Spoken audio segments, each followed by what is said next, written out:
আমি যখন বাঁশ কাটতে যাই, বসার টেবিলের জন্য একটা বাঁশ কাটা লাগবে, যাই বাঁশ কেটে আসি। মালিক, ও মালিক, আজকে তো তোমাকে দেখি একেবারে হেভি নায়কের মতন লাগছে গো। ও রে, তুই এটা কি বলছিস? তুই আমার তো একেবারে আমার মনের কথা বললি।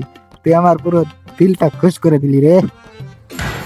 তাই বোতা ধাকে নিয়ে কোথায় যাওয়া হচ্ছে? মালিক, ও কিন্তু বেশি বাড়াবাড়ি করছে। ও প্রথমে তোমাকে পাম দিল নায়ক বলে, এখন আবার আমাকে অপমান করছে। যাতে তুমি ওকে কিছুই না বলো। কিছু কি বলবে? আরে তুই বলদ নাকি? তুই রাগ করছিস কেন? ও মজা করছে, চল আমরা বাঁশ কেটে আসি।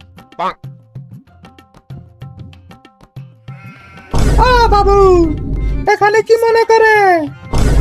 আরে না, মানে একটা বাঁশ লাগতো।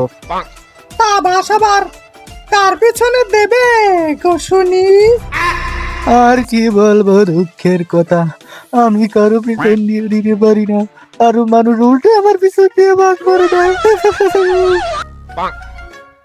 আচ্ছা থাক থাক, তা নেকা কান্না আর কানতে হবে না। পাশের ওই বাসটাকে কেটে নিয়ে যাও। কোনটা? এইটা নাকি? এ বাবু, আমাকে না, ওকে কাটো, ওকে। আহ, আহ, এই ছেলেটা তো ভারী বেদব। এই ছেলেটা আমার পুরো সেইখানে কোপ লাগিয়ে দিল রে।